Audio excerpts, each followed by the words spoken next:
Good morning students. Government ITI ইনপুর running under PTP থেকে আমি Biswanath Karmakar, draughtsman civil instructor. আজকে তোমাদের সামনে আবার একটি নতুন টপিক নিয়ে আমি উপস্থিত হয়েছি। তো আজকে যে বিষয় নিয়ে আলোচনা করব সেটি হচ্ছে অকুপেশনাল হ্যাজার্ড, তার মানে আমাদের কর্মস্থানে যে বিপত্তিগুলো হয়ে থাকে, তো সেই বিষয়ে আজকে নিয়ে আমি আলোচনা করব। তো এর মধ্যে যে পোর্শনসগুলো রয়েছে, যে ইন্ট্রোডাকশন, তারপরে বেসিক হ্যাজার্ড, ফিজিক্যাল হ্যাজার্ড, তারপর রয়েছে ইলেকট্রিসিটি, নয়েজ, ভাইব্রেশনের কারণে যে বিপত্তিগুলো হয়ে থাকে, তার সঙ্গে টেম্পারেচার, ইলুমিনেশন, কেমিক্যাল হ্যাজার্ড। তো এইসব বিষয় নিয়ে আজকে আমি আলোচনা করব। তার সঙ্গে রয়েছে mechanical hazard, falls, psychological hazards. তো মোট কথা যে আমাদের যেখানে কর্ম করি, যে কর্মস্থান, সেখানে কী কী রকম প্রবলেম আমাদের ফেস করতে হয়, সেগুলো কী করে ওভারকাম করা যায়, তার কারণে কী কী আমাদের রোগ ব্যাধি হতে পারে, তো সেই বিষয় নিয়ে চলো আজকে আলোচনাটা শুরু করা যাক। তো প্রথমেই এখানে যেটা রয়েছে দেখতে পাচ্ছ কি, যে all jobs primarily provide many economic and other benefits, but equally there are a wide variety of workplace dangers and hazards which are risky to the health and safety of people at work. এর মানেটা কী বলতে চাইছে, যে যত রকমই কাজ হোক না কেন, তো প্রাথমিকভাবে কী হয়, তো সব জায়গাতে আমরা কী থাকি, যে অর্থনৈতিক আর আদার্স কিছু আমাদের বেনিফিট আমরা পেয়ে থাকি। কিন্তু তার সঙ্গে কী হয়, যেহেতু কাজের সূত্রে কিংবা কাজের স্থানে সেখানে যদি সেফটি যদি আমরা ঠিক মতন না রাখতে পারি, যদি হেলথ যদি আমরা ঠিক না রাখতে পারি, তাহলে সেক্ষেত্রে অন্যরকম কিছু বিপদ, কিছু বিপত্তি কিছু আমাদের উপরে আসতে পারে।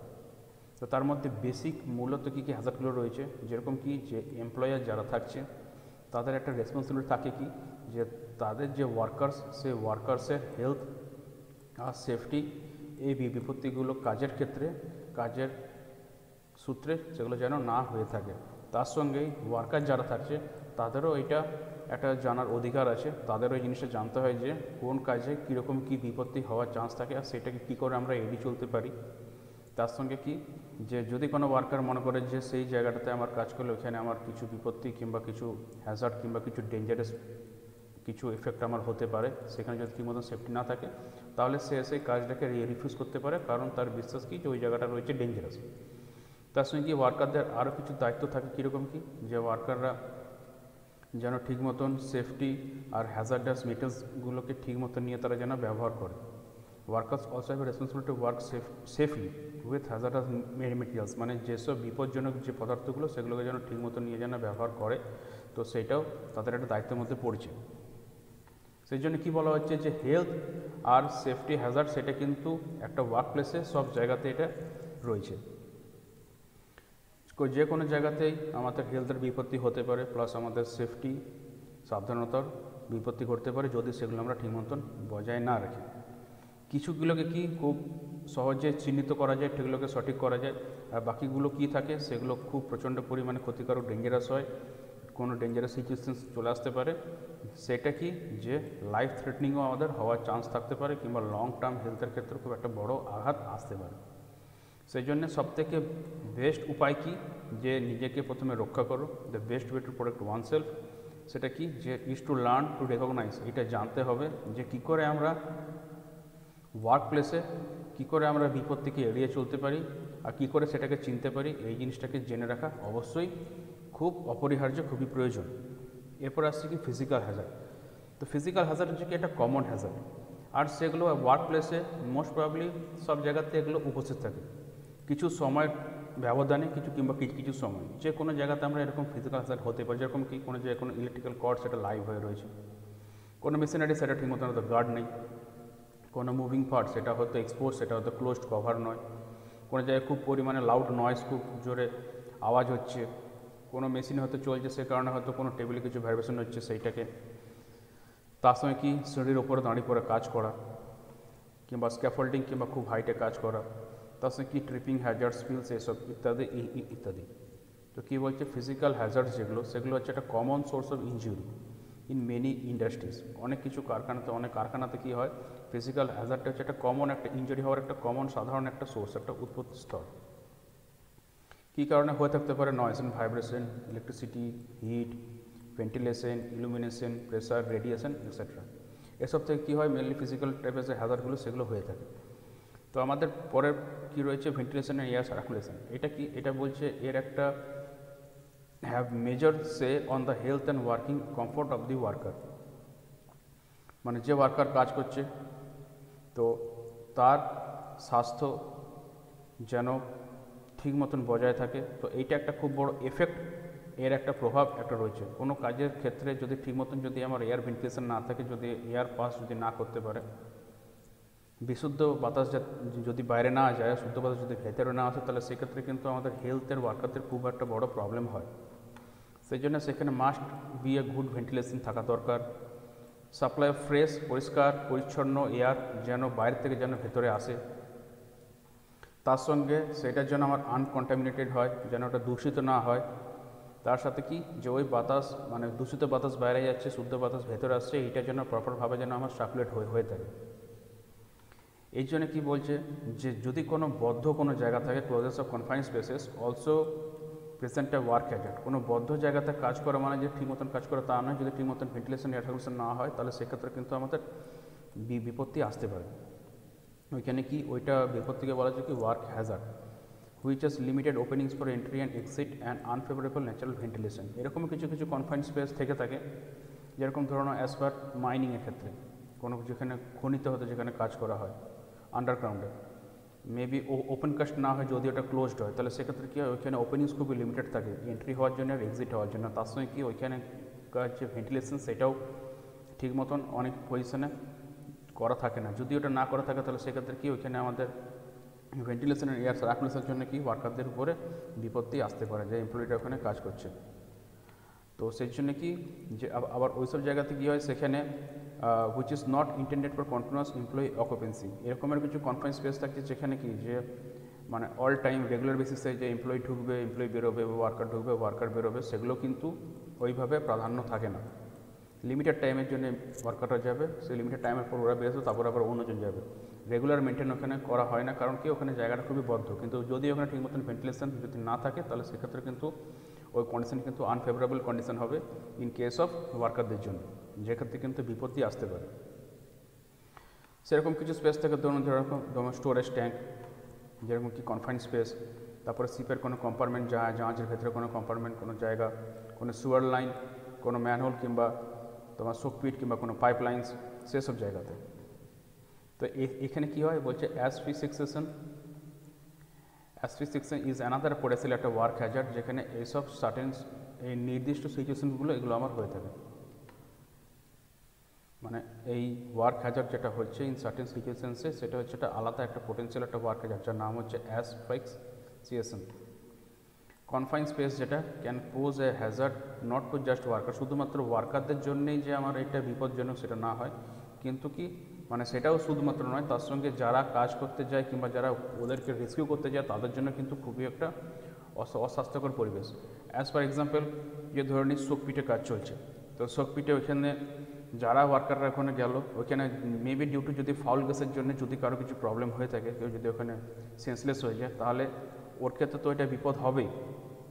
তার সঙ্গে কনফাইন স্পেসের কারণে যারা ওখানে রেস্কিউ করতে যাবে তাদের জন্য কিন্তু এটা খুব মারাত্মক রকমের একটা বিপদের একটা কারণ হয়ে পড়ে দেখাবে, মানে দাঁড়াবে ওই জায়গাটায়। এরপর রয়েছে কি আমার নয়েজ অ্যান্ড ভাইব্রেশন। তো নয়েজ অ্যান্ড ভাইব্রেশন কী বলছে, এগুলো হচ্ছে both ফ্লাকচুয়েশনস in the pressure of air or other media which affect the human body.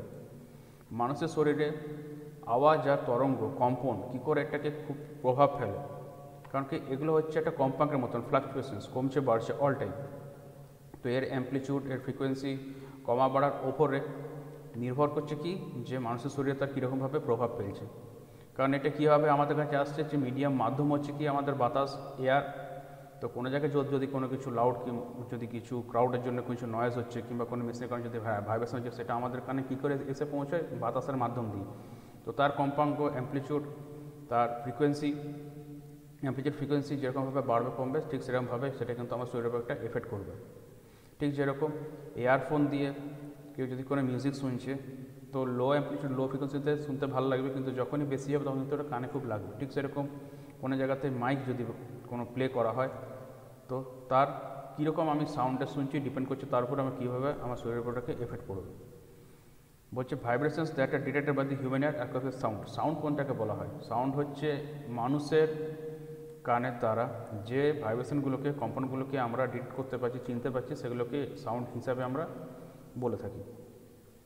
এবার এই যে টার্ম কথাটা আমরা কেন ইউজ করছি, ইউজ দ্য টার্ম নয়েজ কথাটা কেন ব্যবহার করছি, এটা কিছু আনওয়ান্টেড সাউন্ড, যে সাউন্ডটা আমাদের প্রয়োজন নেই, যেটা আমরা শুনতে চাই না, সেটাকে আমরা কী বলে থাকি, নয়েজ। তো নয়েজ আর ভাইব্রেশন কি, এটা ওয়ার্কারদের ক্ষেত্রে খুবই ক্ষতিকারক, ওয়ার্কারদের ক্ষতি করতে পারে। কারণ হার্ম ওয়ার্কার্স যখন এগুলো অনেক হাই লেভেলে এগুলো হয়ে থাকে, প্লে হয়ে থাকে, কিংবা যদি অনেক লম্বা সময় ধরে যদি এগুলো কন্টিনিউয়াস যদি প্লে হয়ে থাকে, তো তার এখানে একটা পিকচার দেওয়া রয়েছে যে কি মানে এইরকম যদি কোনো পিকচার থাকে তাহলে সেখানে বুঝতে হবে যে এখানে নয়েজ অ্যান্ড ভাইব্রেশন কারণে কিছু হ্যাজার্ড মেবি হওয়ার চান্স থাকে। তারপর হচ্ছে কি ইলেকট্রিসিটি। তো ইলেকট্রিসিটি অনেক ওয়ার্কারের জন্য খুবই মারাত্মক রকম কিন্তু ডেঞ্জার। সেটা কি, ইলেকট্রিক্যাল ইঞ্জুরিজ কি হতে পারে, caused by contact with electric energy can be divided into 4 types. Electrical injury কী করে হয়, যখনই ইলেকট্রিক্যাল কোনো অ্যাপ্লায়েন্সের সঙ্গে কিংবা ডিরেক্ট ইলেকট্রিসিটির সঙ্গে যখনই আমাদের কন্ট্যাক্ট হয়, তখনই সেক্ষেত্রে কী হয়, বিপদ হয়, হ্যাজার্ড হয়। তো সেটা 4 ভাগে এখানে ভাগ করে দেওয়া আছে। একটা কি বলছে ফ্যাটাল ইলেকট্রিকিউশন, একটা হচ্ছে ইলেকট্রিক শক, একটা হচ্ছে বার্নস, একটা হচ্ছে ফলস। হয়তো ফ্যাটাল ইলেকট্রিকিউশন বলতে কথাটা মানেটা কি, যে মরণাপন্ন অবস্থা, হয়তো খুব জোর ইলেকট্রিক শক লেগেছে, মানে পুরো বডিটাই হয়তো তার ইলেকট্রিসিটি পাস করে গেছে। ফ্যাটাল মানে হয়তো তার বাঁচার চান্স খুবই কম, সেসব ক্ষেত্রে বলছে ফ্যাটাল ইলেকট্রিকিউশন। তারপর হচ্ছে ইলেকট্রিক শক, তারপর হচ্ছে জ্বলে যাওয়া, ফলস মানে পড়ে যাওয়া। সাধারণত যখন ফ্যাটাল ইলেকট্রিকিউশনে যদি কোনো কিছু ম্যাটার হয়ে থাকে, তো সেইখানে মানে জীবনে ফিরে আসার চান্স খুবই কমে যায়, কারণ সেসব ক্ষেত্রে ওগুলো খুবই হাই ভোল্টেজ থাকে, খুবই হাই অ্যাম্পিয়ার থাকে, তো ওইখানে বেঁচে থাকার চান্স খুবই কম। তো এটা হচ্ছে তার সিম্বল, যেটা হচ্ছে কি danger in case of electrical হ্যাজার্ডের জন্য। বলছে wires and electrical equipments pose safety threats in the work space.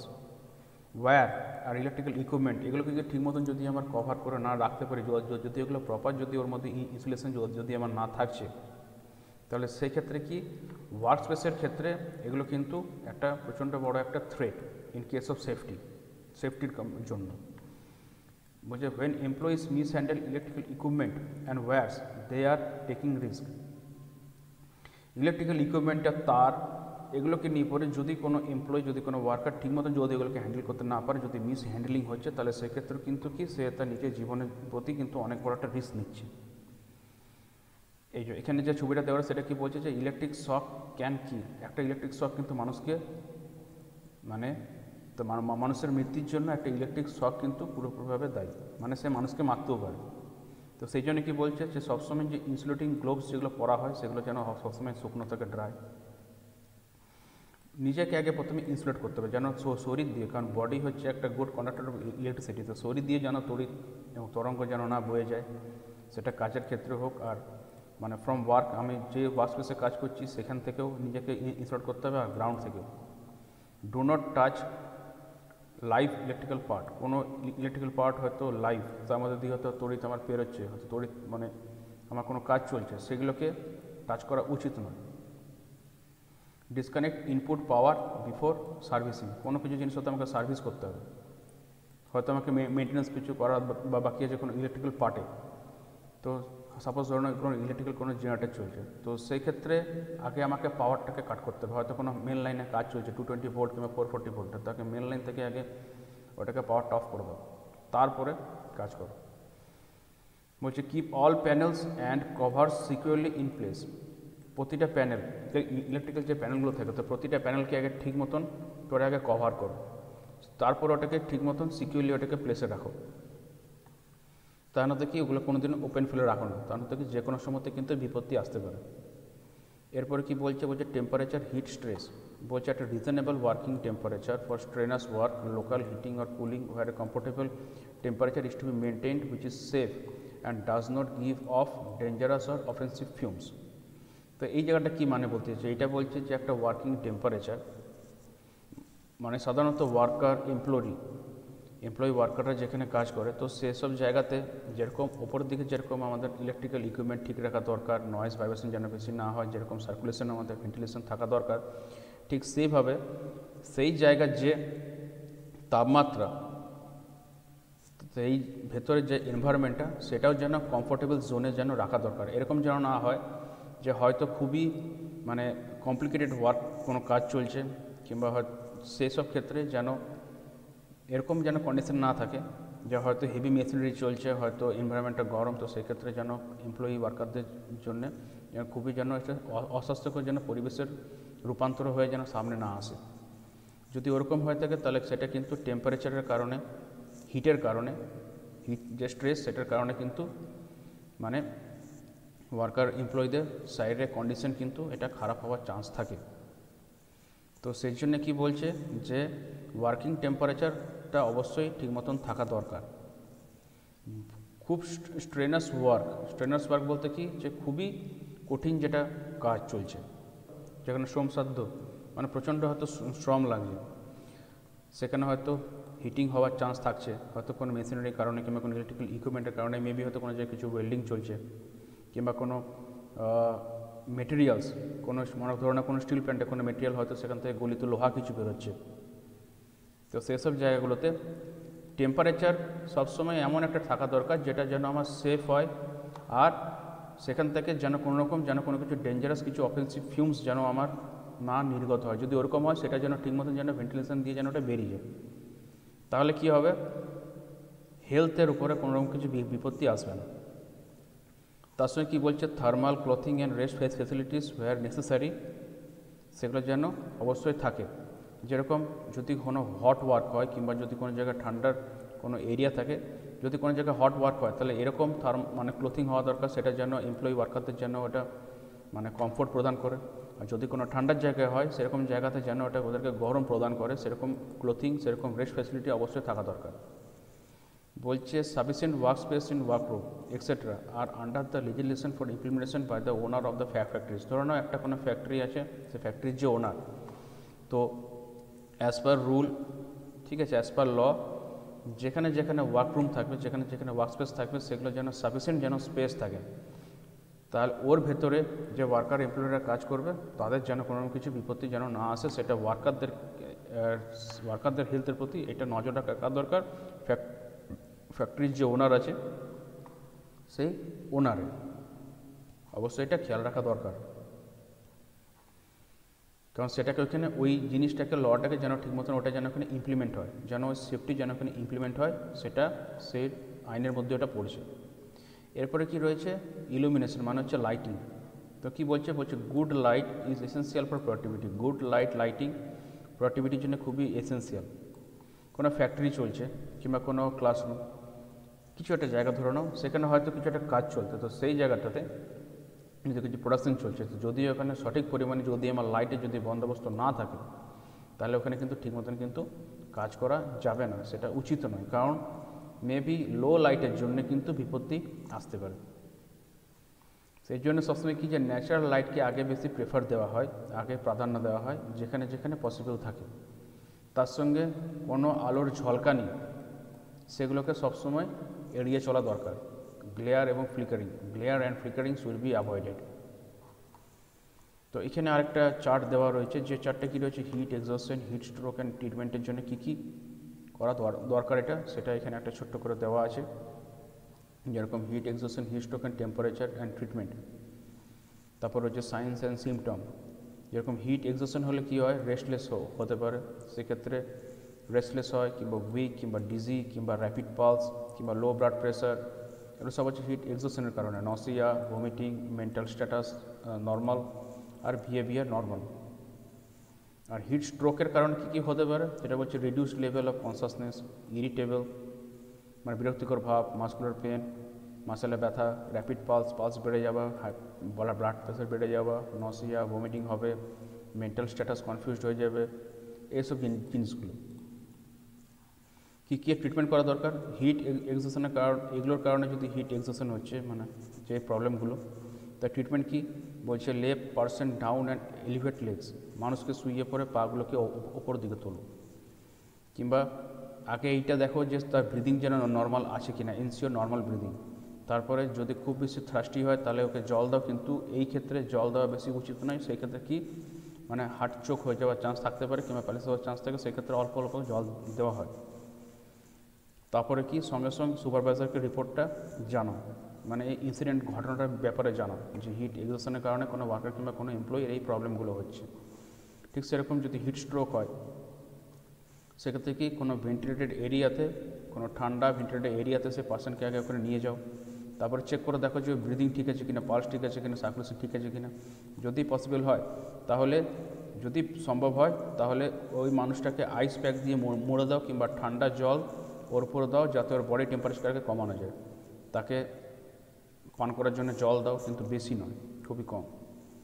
তারপরে তার বাদবাকি যে চিহ্নগুলো, শারীরিক যে চিহ্নগুলো, ভাইটাল সাইন্স যেগুলো শরীর যে মানে অ্যান্সার দিচ্ছে, মানে কী ওর আদব কায়দা দেখতে পাচ্ছ, এগুলো হওয়ার পর সেইটা মনিটর করো যে ও রেস্ট পাচ্ছে না, ইরিটেশন হচ্ছে না, প্রবলেম হচ্ছে সেইটা। তারপর মানুষটাকে হসপিটাল নিয়ে যাও আর সুপারভাইজারকে ইনসিডেন্টের ব্যাপারে রিপোর্টটা জানাও।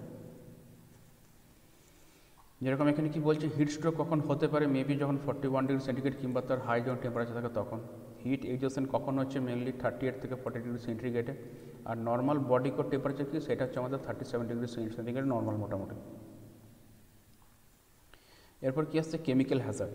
তো কেমিক্যাল হ্যাজার্ড কি are present when you are expose to any chemical preparation, solid, liquid বা gas in the work place. কোনো ওয়ার্ক প্লেসে সলিড কেমিক্যাল কিংবা লিকুইড কেমিক্যাল কিংবা গ্যাস কেমিক্যাল, এই কেমিক্যালগুলো যখন যদি এগুলো এক্সপোজ হয়ে যায়, যদি এগুলো এনভায়রনমেন্টে মুক্ত হয়ে যায়, কিংবা কেমিক্যাল প্রিপারেশনের সময় যদি এগুলো এক্সপোজ থাকে, যেগুলোকে কভার রাখা দরকার, তখন সেক্ষেত্রে কিন্তু কেমিক্যাল হ্যাজার্ড হওয়ার চান্স কিন্তু খুবই বেশি। যেরকম কি ক্লিনিং প্রোডাক্ট অ্যান্ড সলভেন্ট, কোনো সলভেন্ট কিংবা কোনো প্রোডাক্ট যেটা দিয়ে হয়তো আমরা পরিষ্কার করব সেই জিনিসটা, কিংবা কোনো টক্সিক কোনো ভেপার কিংবা কোনো টক্সিক ফিউম, তারপরে কার্বন মনোক্সাইড কিংবা আদার গ্যাস, এসব জিনিসগুলো, গ্যাসোলিন কিংবা আদার মেটেরিয়ালস, মানে যে জিনিসগুলো টক্সিক, সলিড, লিকুইড বা গ্যাস, সেগুলোকে অল টাইম ঠিক মতন মানে ভেন্টিলেশন দিয়ে, যেরকম অ্যাজ পার এক্সাম্পল চিমনি দিয়ে যে ধোঁয়াটা বেরোয় ফ্যাক্টরিতে, তো সেইটা যদি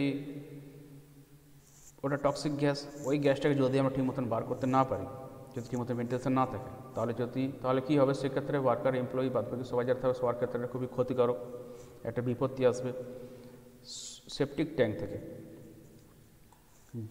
যে গ্যাস, যে ফাউল গ্যাসটা, এটা যদি কাউলের মাধ্যমে, ভেন্টিলেটর পাইপ, ভেন্ট পাইপের মাধ্যমে যদি এটা না নির্গত করা হয়, তাহলে কি সেক্ষেত্রে কিন্তু অনেক বড় বিপত্তি আসে। এবার কি বলছে কেমিক্যাল হ্যাজার্ড কি, এটাও হচ্ছে একটা খুবই মেজর কজ অফ কনসার্ন, মানে এটা খুবই একটা প্রধান কারণ যার দিকে ধ্যান দেওয়া অবশ্যই দেওয়া দরকার।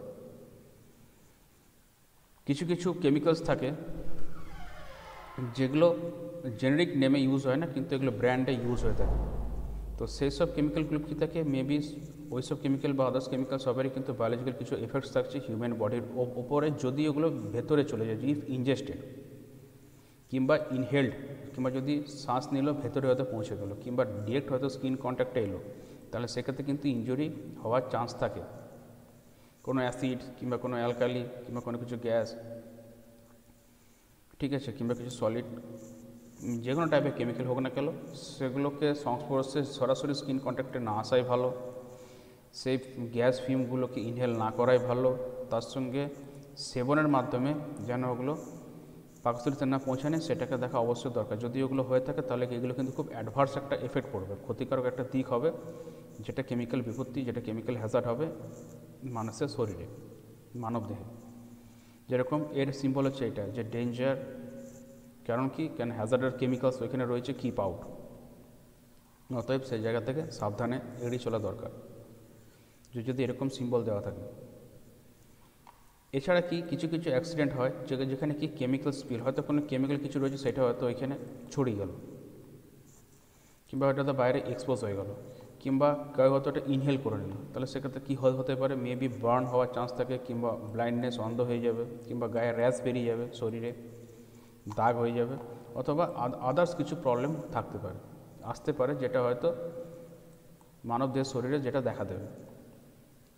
যেরকম কিছুদিন আগে হায়দ্রাবাদে যেরকম গ্যাস লিক করেছিল, যে গ্যাস লিক করার জন্য অন্ধ্রপ্রদেশে কী হয়েছিল, যে অনেক লোক ওর পার্শ্ববর্তী এরিয়াতে মারা গেছিলো। তাহলে কি, তার মানে ওটা হচ্ছে কেমিক্যাল হ্যাজার্ড, ওটা যে কারণে প্রবলেম হচ্ছে। যেরকম ভোপাল গ্যাস দুর্ঘটনা, ওগুলো হচ্ছে কেমিক্যাল হ্যাজার্ড, কিন্তু কি ওটা হচ্ছে গ্যাসিয়াস।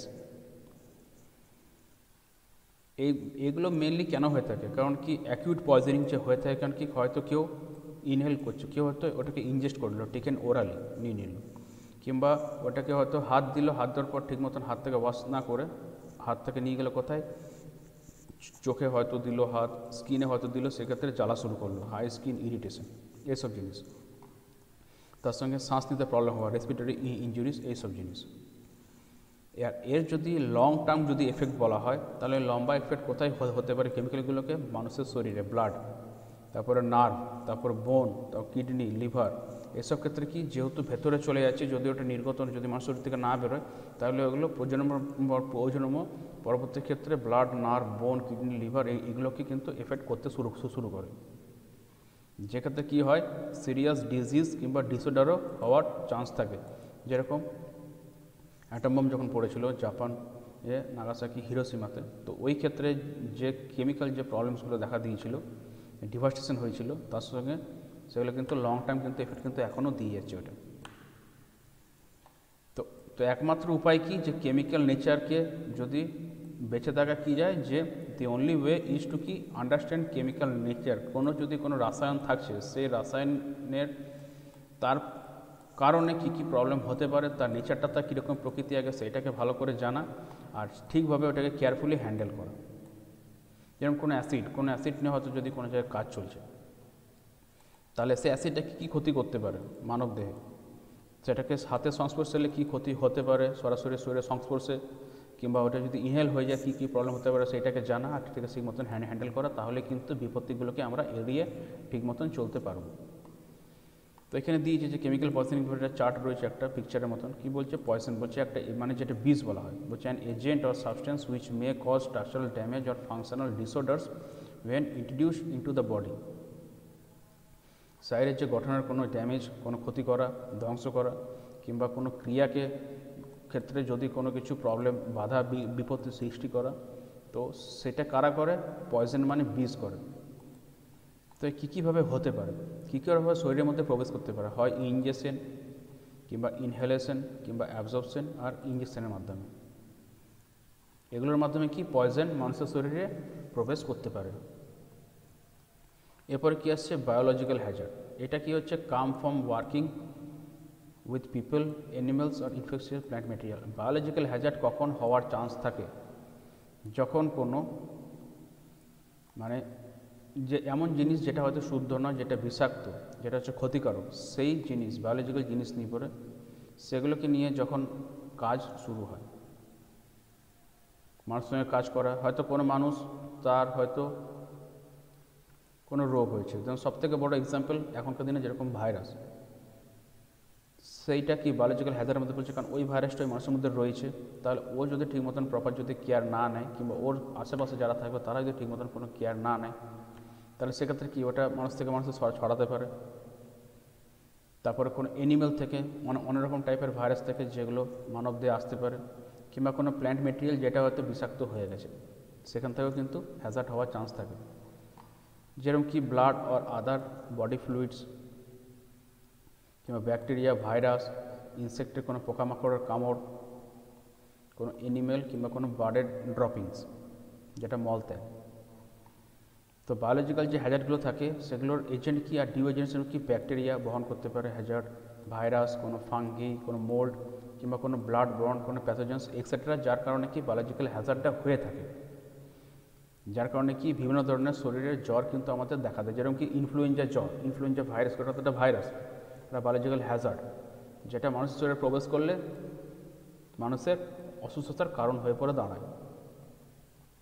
তো তার সিম্বল হচ্ছে এরকম ডেঞ্জার, বায়োলজিক্যাল হ্যাজার্ড, যেটা অনেক জায়গাতে কোনো বায়োলজিক্যাল কোনো ল্যাবে যেখানে তো পরীক্ষা নিরীক্ষা চলছে সেসব জায়গাতে এরকম কিন্তু চিহ্ন দেখা যায়, বায়োলজিক্যাল হ্যাজার্ড বলে এরকম দেওয়া থাকে। যেখানে হয়তো কোনো কিছু রিসার্চ কিছু চলছে, সেটা কিন্তু সবসময় ওপেন যেটা রাখা দরকার নেই, সেসব জায়গাতে এরকম থাকে যে বায়োলজিক্যাল হ্যাজার্ড, খুবই সাবধান। এইসব জায়গাতে ঢুকতে গেলে পিপি কিট পরে সবসময় প্রবেশ করা দরকার।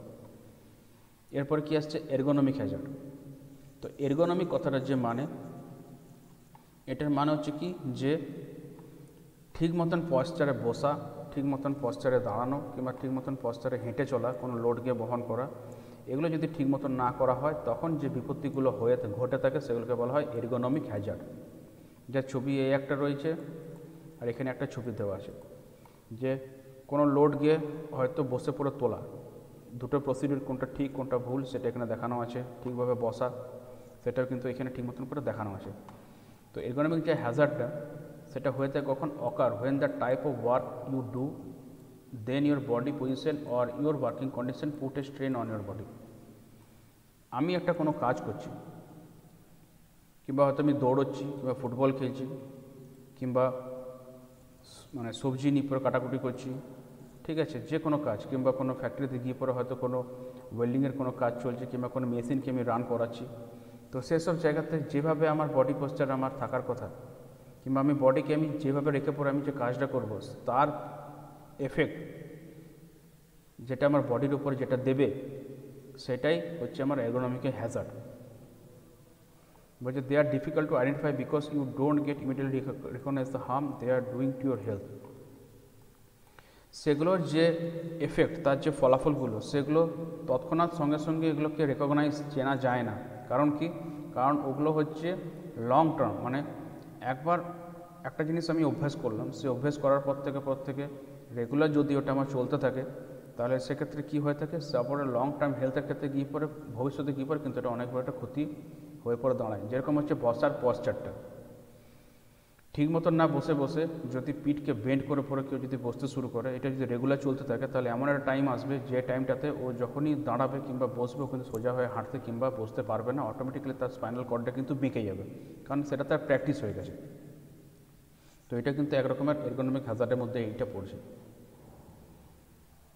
যেরকম কোনো কিছু জিনিসকে ফ্রিকুয়েন্টলি তোলা, রিপিটিভ কোনো কিংবা অকওয়ার্ড ঠিকভাবে না হাঁটা, কোনো ঠিকভাবে না কাজ করা, চেয়ার ঠিক মতন না রাখা, ইমপ্রপার হয়তো তোমার ওয়ার্ক স্টেশন, বোর্ড লাইটিং, এইসব জিনিসগুলো।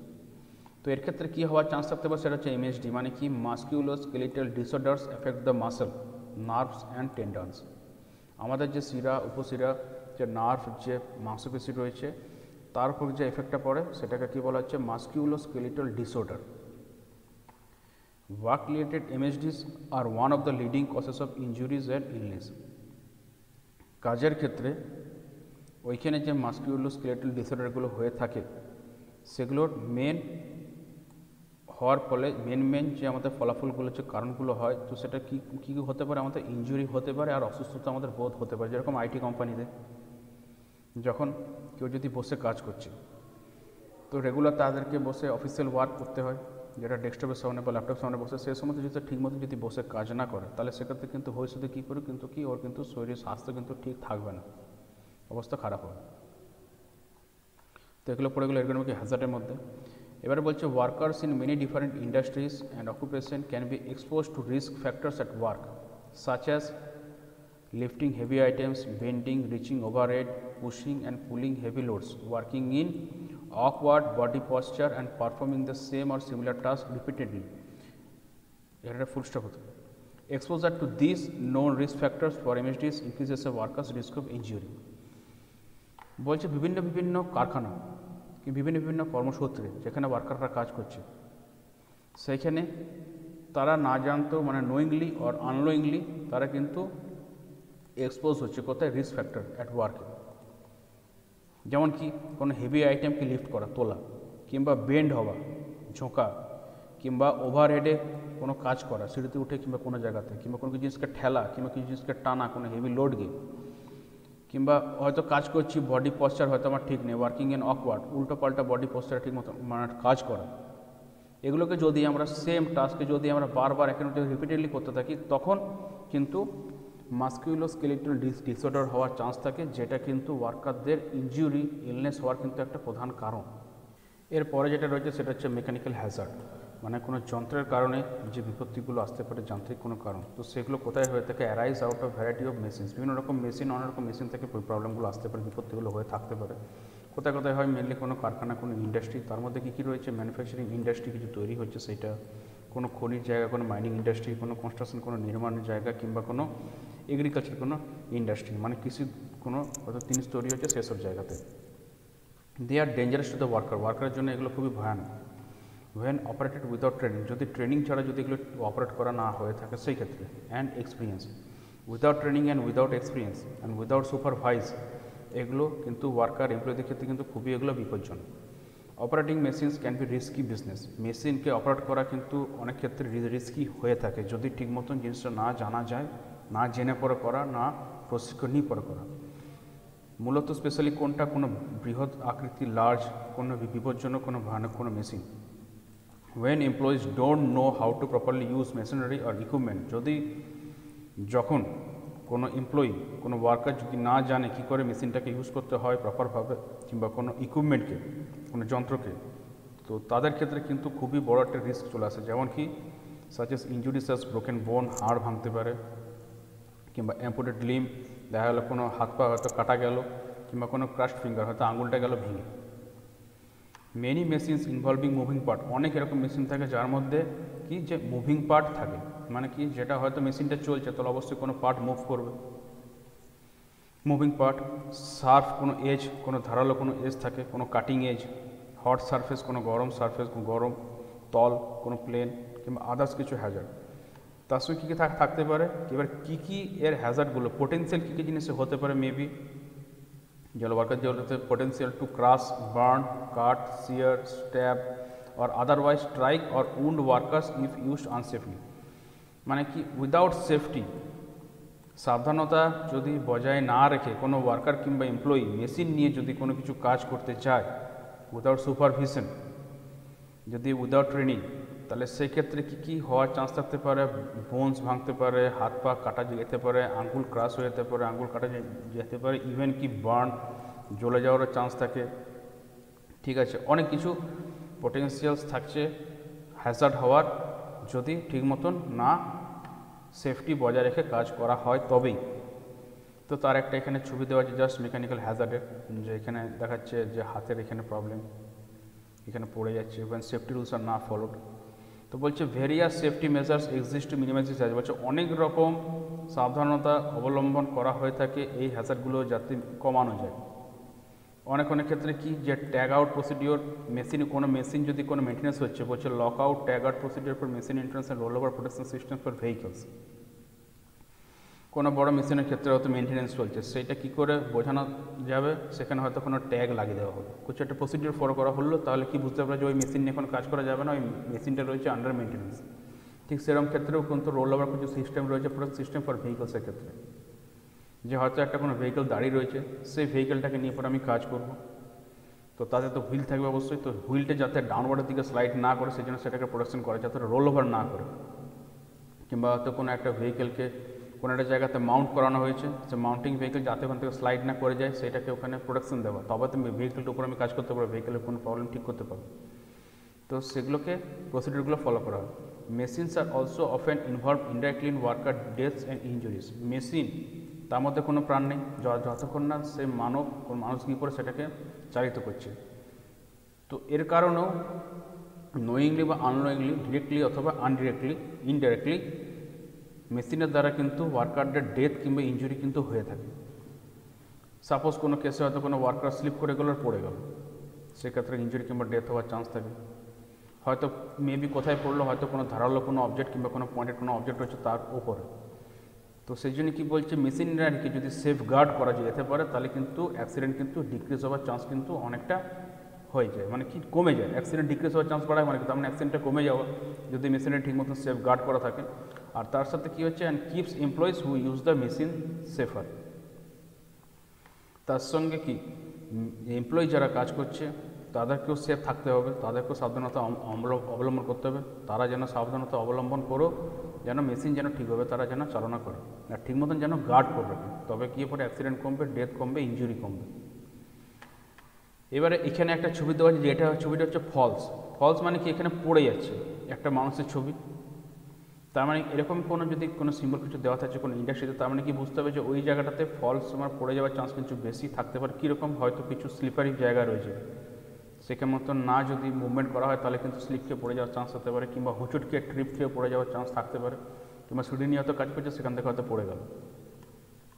হচ্ছে ফলস হচ্ছে একটা কমন একটা কারণ, যেখানে হচ্ছে কর্মের জায়গাতে, ঠিক আছে, ইনজুরি আমার হয়ে থাকে, অকুপেশনাল ইনজুরি, কোনো ফ্যাটিলিটি, স্পেশালি কোথায় কোনো কনস্ট্রাকশন, সিঁড়িতে উপরে কাজ করছে পড়ে গেল, কোনো জায়গায় এক্সট্রাকশন করছে, হয়তো কোনো জিনিস কোনো জায়গা থেকে তুলে বার করছে, কিংবা হয়তো কোনো বিল্ডিংয়ে হয়তো আগুন লেগেছে, সেখান থেকে হয়তো ফায়ার ব্রিগেডের এমপ্লয়ি কিংবা ওয়ার্কার কী করে ওকে বাঁচানোর চেষ্টা করছে, সেসব জায়গাতে কোনো একটা ইনজুরি পড়ে গেল হয়তো, কিংবা কোনো জায়গায় ট্রান্সপোর্ট করছে, কোনো 10 হুইলার কি 14 হুইলারে করে হয়তো কোনো গুডস হয়তো এখান থেকে নিয়ে যাচ্ছে, মেবি ইয়ার ট্রান্সপোর্ট ক্ষেত্রে হয়তো কোনো ইনজুরি কিংবা কোনো health care, building cleaning, maintenance, এইসব ক্ষেত্রে বলছে slips and falls to be the leading cause of workplace injury. স্লিপ করে যাওয়া কিংবা পড়ে যাওয়া, ফল, এগুলো হচ্ছে কি প্রধান কারণ ওয়ার্কপ্লেস ইঞ্জুরি আর ফ্যাটালিটিস ক্ষেত্রে।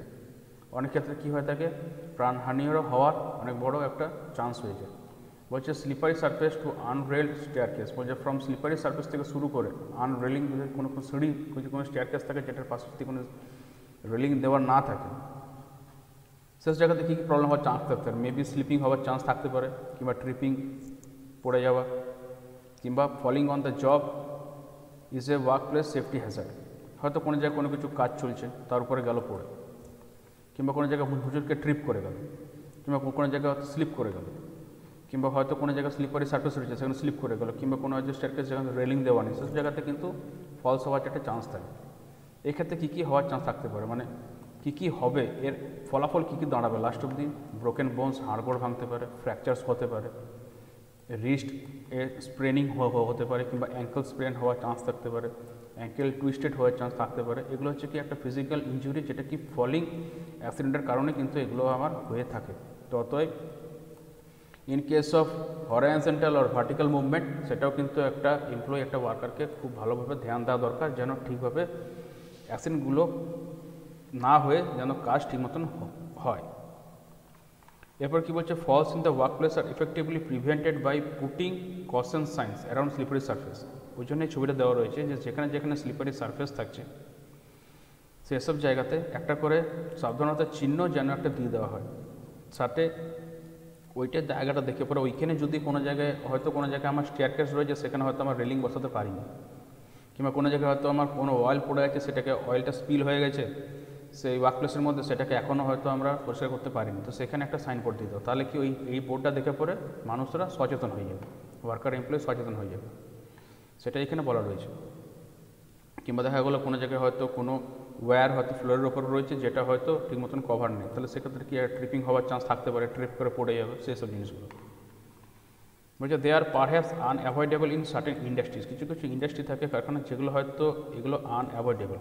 যেরকম অ্যাজ পার কেস বলতে পারি, যদি ধরে নিলাম পেন্ট কোনো ইন্ডাস্ট্রি, কিংবা কোনো বিটুমেন যেখানে তৈরি হচ্ছে সেসব কোনো ইন্ডাস্ট্রি, সেসব জায়গাতে কিন্তু এগুলো কিন্তু আনঅ্যাভয়েডেবল, তাতেও কিন্তু এইখানে সেফটি কিন্তু বজায় রেখে পরে কাজ হয়। কিংবা ধরে নাও কোনো কনস্ট্রাকশন, কোনো মাইনিং, কোনো কনস্ট্রাকশন চলছে, হয়তো কোনো রিভার রেইনফোর্সমেন্ট বার হতে পড়ে রয়েছে, তাতেও তো হুচুট খেয়ে পড়ে গেল। কিংবা কোনো মাইনিং যেখানে কাজ চলছে, অত অন্ধকার নিচে কাজ চলছে, ঠিক মতন হয়তো লাইটিং নেই, সেখানে হয়তো কোনো অ্যাক্সিডেন্ট ঘটলো। ততএব এগুলোকে ঠিক করে বজায় রেখে পরে কাজ করা। But over time people have developed safety methods and procedures to manage the risk of physical danger in the work place. কিন্তু কি এগুলো তো হতেই থাকে, সেই জন্য কি সময়ের যত অতিক্রান্ত হচ্ছে ওভার টাইম, তত কিন্তু মানুষ আস্তে আস্তে কি হচ্ছে, সেফটি মেথডগুলোকে আরও উন্নত করছে, সেফটির যে সাবধানতার যে প্রক্রিয়া এটাকে আরও মানে তার গুণমানটা বাড়িয়ে তুলছে। তাতে করে কি ফিজিক্যাল ডেঞ্জার হওয়ার যে ভয় একটা থেকে যাচ্ছে, যে রিস্কটা থেকে যাচ্ছে, যে বিপদটা আসার একটা চান্স থাকছে, সেটাকে যাতে আগের থেকে যাতে রোধ করা যায়। ওই জন্য কী বলছে, employment of children May pose special problems. এই জন্য এবার কী বলা হচ্ছে, যে চিলড্রেন কোনো বাচ্চাকে যেরকম 13 ইয়ার্সের বা 14 ইয়ার্সের নিচে যদি কেউ কাজ করে, তারা সেটা বলা হয় কি ওটা চিলড্রেনদের কাজ করানো। তো এটা কিন্তু কোনো মতেই উচিত না, কারণ বাচ্চাদের ক্ষেত্রে এটা কিন্তু আরও বেশি বিপজ্জনক একটা ব্যাপার। এখানে যেরকম একটা দিয়ে যারা হচ্ছে, যেটা বললাম কি, যে কশন স্লিপারি ভেন ওয়েট, তার মানে কি একটা সাবধানতা এখানে অবলম্বন করতে প্রথমেই বলে দেওয়া আছে কি একটা কশন বোর্ড, যে এই জায়গাটা যদি আমার যখন ভিজে যাবে তো সেটাকে সাবধানে ওই জায়গাটা হাঁটাচলা করা দরকার, কারণ ওটা স্লিপারি হয়ে যাবে যখন ওটা ভিজবে। অর্থাৎ এরকম যদি কোনো জায়গায় কিছু সিম্বল, যে মানে সাইন কিছু দেওয়া থাকে, তাহলে এটা থেকে পরে মানুষ আগে থেকে সচেতন হয়ে যায়। এরপরে কী আছে, সাইকোলজিক্যাল হ্যাজার্ড। সাইকোলজিক্যাল হ্যাজার্ড এইটা বলার আগে এখানে একটা ছবি দেখাবো, এই ছবিটা দেখে আশা করি তোমরা সবাই বুঝতে পারবে যে প্রবলেমটা কী, যে হচ্ছে স্ট্রেস, প্রেশার, টেনশন, ফিয়ার, এইসব জিনিসগুলো, ঠিক আছে, অ্যাংজাইটি, এক্সাইটমেন্ট, এইগুলোকে যখন কেউ কন্ট্রোল করতে যদি না পারে, সেই কারণে যে বিপত্তিগুলো হয়ে থাকে মেনলি সেগুলো আমার পড়ছে কোথায়, সাইকোলজিক্যাল আমার হ্যাজার্ডের মধ্যে পড়ছে। তার মধ্যে প্রধান প্রবলেম কী থাকে, মেন্টাল প্রবলেম। কীরকম মেন্টাল প্রবলেম, হয়তো ওভার টাইম কাজ চলছে, কিংবা হয়তো কাজের হয়তো ওয়ার্কের হয়তো এক্সেসিভ প্রেশার, সেগুলোকে হয়তো যদি ঠিক মতন হ্যান্ডেল করতে না পারো, কিংবা ফ্যামিলির ম্যাটারের সঙ্গে হয়তো ওয়ার্ক রিলেটেড ম্যাটারকে হয়তো গুলিয়ে ফেলা, সেসব কারণে কী হতে পারে, mental status, mental failure problem হওয়ার চান্স থাকতে পারে, অ্যাংজাইটি হতে পারে, স্ট্রেস আরও বেশি বাড়তে পারে, যেগুলো কি হতে পারে আলটিমেট সাইকোলজিক্যাল হ্যাজার্ডে সেগুলো পরিণত হয়ে থাকে। কিংবা হয়তো কোনো কাজ করার ধরন, সেটা সেই কাজ করার ধরন হয়তো ঠিক নেই, সেটা ঠিক মতো হয়তো সংগঠিত নয়, ঠিক মতন হয়তো ম্যানেজ করতে পারছে না যে সুপারভাইজার রয়েছে। তার সঙ্গে কি অর্থনৈতিক কোনো প্রবলেম, সামাজিক কোনো কিছু প্রবলেম, যেগুলো যদি কাজের সঙ্গে যদি এগুলো গুলি যাচ্ছে, এর সঙ্গে মিশে যাচ্ছে, তো এইসব ক্ষেত্রে কিন্তু এই প্রবলেমগুলো বেশি আমার হয়ে থাকে। তো and are associated with psychiatric, physiological and or physical injury or illness. তো এর মেনলি লিঙ্কটা কথা, link to psychological risk are issues such as occupational stress, এই যে বললাম যে কর্মের জায়গাতে যে চাপ, যে স্ট্রেস, এক্সেসিভ প্রেশার, তার সঙ্গে work place violence which are becoming a major challenge to occupational health and safety. কোনো ওয়ার্ক প্লেসে হয়তো কোনো রুলস রয়েছে, সেই রুলসটাকে ঠিক মতো না মানা, ঠিক আছে, হয়তো কোনো কারণে না মানা, যে হয়তো কোনো প্রবলেম, কিংবা হয়তো তার স্ট্যাটাসটার মানে হেলথ তার ঠিক থাকছে না, হয়তো মেন্টালি সে খুব খুব অ্যাংজাস রয়েছে, কিংবা খুব অ্যাংরি রয়েছে, কিংবা হয়তো খুবই এক্সাইটেড, হয়তো খুবই আনন্দিত। তো এইসবগুলোর কারণে কী হয়ে থাকে, সাইকোলজিক্যাল রিস্কগুলো, সাইকোলজিক্যাল হ্যাজার্ডগুলো হয়ে থাকে, যেগুলো ইস্যুগুলো কী থাকে, occupational stress and work place violence, যেগুলো কি which are becoming a major challenge to occupational health safety, মানে আলটিমেট অকুপেশনাল হেলথ সেফটির জন্য এগুলো কিন্তু একটা প্রধান চ্যালেঞ্জ হয়ে পড়ে সামনে এসে পড়ে দাঁড়ায়। যেমন এখানে কী দিয়েছে যে work place violence, working conditions, stress, fatigue. যেরকম একটা সবথেকে বড় একটা এক্সাম্পল, কিছুদিন আগেই উইস্টার্ন কোম্পানিতে যারা অ্যাপেলের সঙ্গে কাজ করে, যারা অ্যাপেলের কোম্পানির মোবাইল, তারপরে ল্যাপটপ, ট্যাব, ডেস্কটপ যাই হোক, সেগুলো যারা ম্যানুফ্যাকচার করে, সেখানে একটা প্রচণ্ড বড় একটা অ্যাক্সিডেন্ট হলো, খুব একটা বড় ক্যাওস হলো, অনেক বড় প্রবলেম হলো, ঝামেলা হলো, ডিস্ট্রাকশন চললো, ডেমোলিশনস চললো, সব কিছু ভাঙা হলো। তো এটা কি মেনলি কী কারণে হলো? তো সেইখানে যদি কোনো আমি ধরে নিই যে হয়তো কোনো ফলস কোনো কারণ, কিংবা হয়তো কোনো মেকানিক্যাল হ্যাজার্ড, কিংবা কোনো এরগোনমিক হ্যাজার্ড, এইসব বিপত্তিগুলো যদি থাকে, তার সঙ্গেও মানুষ যে বুঝতে চাইলো না, মানুষ যে বুঝলো না, তো তার মধ্যে কী রয়েছে, নিশ্চয়ই কোনো একটা সাইকোলজিক্যাল হ্যাজার্ডের একটা কোনো কারণ থাকবে। তার সঙ্গে এমপ্লয়ির সঙ্গে ম্যানেজমেন্টের, ওয়ার্কারের সঙ্গে এমপ্লয়ি, সুপারভাইজার, ম্যানেজমেন্টের হয়তো ঠিক মতন কোঅর্ডিনেট না হওয়া, সেগুলো তো কারণ রয়েছেই। কিন্তু এই যে মানুষ যে তার বুঝতে চাইলো না, তার কারণটা কি? হয়তো নিশ্চয়ই কোনো স্ট্রেস ছিল, যে স্ট্রেসটাকে হয়তো, কিংবা হয়তো সেটা ডিজাইন ঠিক মতন ছিল না, ঠিক মতন অর্গানাইজ ছিল না, ঠিক মতন ম্যানেজিং কমিটি ছিল না, যে কারণে এটা ঘটলো। তো সেটাই, যেরকম অনেক লম্বা ঘন্টা ধরে কাজ করা, রোটেটিং শিফটে কন্টিনিউয়াস কাজ করানো, ঠিক আছে, ভার্বালি বাজে বাজে কথা বলা, ইন্টিমিডেট করা, এইসব জিনিসগুলোর ক্ষেত্রে কী হয় থাকে, ওয়ার্ক প্লেসে ভায়োলেন্সের সৃষ্টি হয়। সেক্ষেত্রে কী হয়ে থাকে, স্ট্রেস হওয়ার চান্স থাকে বেশি। স্ট্রেস সবাই ঠিক মতন যদি নিতে না পারে, তাহলে অনেক সময় সাইকোলজিক্যাল হ্যাজার্ড আমার দেখা দেয়, বিপত্তি দেখা দেয় সাইকোলজিক্যালি। তো এইবার যেটা আসছে সেটা যে কি, যে অন সাইটে কী করে ইন্সপেকশন করা দরকার, অন সাইট সেফটি ইন্সপেকশন। তো মানে যেখানে আমার কাজ চলছে, তো সেই জায়গাতে ওয়ার্কারদের সঙ্গে, এমপ্লয়ীদের সঙ্গে কথা বলে তাদেরকে ইন্সপেক্ট করা, তাদের বিষয়টা জানা, তাদের ব্যাপারে শোনা, যে কোথায় কী দরকার, কী প্রবলেম ফেস করছে, সেগুলোকে ইন্সপেকশন করা। বলছে regular work place inspections are another important factor in preventing injuries and illness. Injury যাতে রোধ করা যায়, অসুস্থতা যাতে রোধ করা যায়, সেই জন্য কী বলছে, রেগুলার ওয়ার্ক প্লেসের জায়গাতে ইন্সপেকশন হওয়াটা খুব একটা বড় ফ্যাক্টর। বলছে by critically examining all aspect of the work place, work প্লেসের প্রতিটা জিনিস, সেটা ওয়ার্ক প্লেস রিলেটেড, তার সঙ্গে সব কিছু এমপ্লয়ার্স, ওয়ার্কার্স, সব কিছু জিনিস এক্সামিনিং যদি ঠিক মতন করা যায়, তাহলে ইন্সপেকশন করলে এইটা আইডেন্টিফাই করা যাবে, আর হ্যাজার্ডকে আমরা রেকর্ডও করতে পারবো, যে আগে কতটা হ্যাজার্ড হয়েছিল, এখন কতটা হ্যাজার্ড বিপত্তি হচ্ছে, কী কারণে হচ্ছে, কোন মিসআন্ডারস্ট্যান্ডিংয়ের জন্য হচ্ছে কিংবা ট্রেনিং না থাকার কারণে হচ্ছে কি না, তাহলে সেগুলোকে আমরা ঠিক মতন অ্যাড্রেস করে সেগুলোকে ঠিক মতন কারেক্ট করতে পারবো, সেগুলোকে সঠিক করতে পারবো। সেই জন্যেই ওয়ার্ক প্লেসে ইন্সপেকশন করাটা খুবই একটা গুরুত্বপূর্ণ একটা বিষয়। তো এর মধ্যে কী কী জিনিস থাকতে পারে বলছে, একটা ওয়ার্ক প্লেস ইন্সপেকশন কী কী থাকতে পারে বলছে, listening to the concerns of workers and supervisor. Worker আর সুপারভাইজারদের কথা শোন, তাদের বিচারগুলোকে জানা যে তারা কী ফেস করছে। তার সঙ্গে জব আর টাস্ক, যে কাজ চলছে সেই কাজটার বিষয়ে আন্ডারস্ট্যান্ড আগে ভালো করে হওয়া, যে কাজটা চলছে সেটা ঠিক মতন হচ্ছে কি সেটা হচ্ছে না। তারপরে কি বলছে, identifying existing and potential Hazard, যে বিপত্তিটা এখন অবধি রয়েছে কন্টিনিউয়াস, আর তার সঙ্গে যে হ্যাজার্ডটা ইন কেস যেটা আমার হতে পারে পোটেন্সিয়াল, যেটা হয়তো খুবই প্রাধান্য রয়েছে সেইটাকে বিষয়ে জানা চেনা। ডিটারমাইন করা আন্ডারলাইং কজেস অফ হ্যাজার্ডটা কেন হচ্ছে সেটার বিষয়ে নির্দিষ্ট একটা ধারণা জ্ঞাপন করা, সেটাকে বোঝা। হ্যাজার্ড কন্ট্রোল ঠিক মতন হচ্ছে কিনা সেটাকে লক্ষণ করা, মনিটর করা। যেমন তার মধ্যে কি পার্সোনাল প্রোটেক্টিভ ইকুইপমেন্ট সব ওয়ার্কার এমপ্লয়ির জন্য আছে কিনা, ইঞ্জিনিয়ারিং কন্ট্রোলস কীরকম রয়েছে, কী কী তার নীতি পলিসি কী কী রয়েছে সেগুলোকে দেখা, পলিসি প্রসিডিওর্স এক্সেট্রা। এরপরে কী রয়েছে, এগুলোর হচ্ছে সেগুলোকে জানা, তারপরে এগুলোকে ঠিক করা, রেকমেন্ডিং কারেক্টিভ অ্যাকশন, যে এগুলো যাতে কমানো যায় তার জন্য কী কী স্টেপ অবলম্বন করবো যাতে ওটাকে কারেক্ট করা যায় সেগুলোকে রেকমেন্ড করা। তো এই পুরো জিনিসটা হচ্ছে কার মধ্যে পড়েছে, এটা ওয়ার্ক প্লেস অনসাইট সেফটি ইন্সপেকশনের মধ্যে এটা পড়েছে। আচ্ছা, এরপরে যে জিনিসটা আসছে সেটা স্বাস্থ্যবিধি। অকুপেশনাল মানে কি, যেখানে আমরা কাজ করছি, যেখানে আমরা কর্মক্ষেত্র যেটা, সে কর্ম সংক্রান্ত যে স্বাস্থ্যবিধিগুলো রয়েছে যেটাকে আমরা ইন্ডাস্ট্রিয়াল হাইজিন বলে থাকি। তো সেটা কি, এই is the discipline of anticipating, recognising and evaluating and controlling health Hazard in the working environment. এই বিষয়টাকে, এই যে ডিসিপ্লিনটা যেটা হচ্ছে হাইজিন, যে স্বাস্থ্যবিধি, সেটার বিষয়ে আগে ওটাকে জানা, সেটাকে পর্যালোচনা করা, সেটাকে কন্ট্রোল করা, সেটা কী কারণে হচ্ছে সেটাকে ইভ্যালুয়েট করা। যদি এগুলো হয়ে থাকে তাহলে আমরা হেলথ হ্যাজার্ডকে ঠিক মতন আমরা রোধ করতে পারবো কোন জায়গাতে, ওয়ার্কিং এনভায়রনমেন্টে। এর করার মূল উদ্দেশ্য কি, যে হচ্ছে ওয়ার্কারকে প্রোটেক্ট করা, ওয়ার্কারের হেলথ আর তার স্বাস্থ্য যেন ঠিক থাকে সেইটাকে লক্ষ্য রাখা, ওয়েলবিং, আর safeguarding the community at large.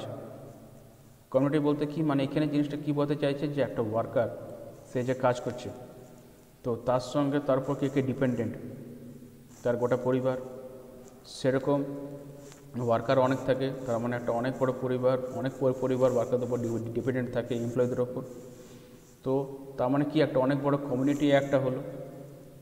তো পুরোটাকে সেফগার্ড করে রাখা, এই জিনিসটা কিসের উপরে আসছে, এটাকে বলা হচ্ছে আমার অকুপেশনাল হাইজিনের উপরে। এখানে একটা রয়েছে চার্ট, যেটা কি বলছে, anticipation, recognition, control and evaluation. তার মানে কি, এই অ্যান্টিসিপেটিং ব্যাপারটা কি, তার মানে এর মধ্যে অগ্র একটা জ্ঞান, আগে থেকে একটা জ্ঞান থাকা দরকার ডিসিপ্লিন সম্বন্ধে, জিনিসটাকে চেনা, রেকগনাইজ করা, বোঝা জিনিসটাকে, সেটাকে মূল্যায়ন করা, সেটাকে ইভ্যালুয়েট করা, আর সেটা কী করে আমরা মানে নিজের কন্ট্রোলে রাখবো, কী করে রোধ করে রাখবো সেই জিনিসটাকে দেখা, যেন নিজের ওটাকে কন্ট্রোল করা মানে ওটাকে নিয়ন্ত্রণের মধ্যে রাখা। তো এইটা হচ্ছে একটা ফ্লো চার্টের মতন একটা রয়েছে। এটা কি বলা হচ্ছে, introduction to the industrial hygiene, একটা পিকচার চার্ট একটা বলছে, occupational hygiene uses science and engineering to prevent ill health caused by the environment in which people work. তো বিজ্ঞান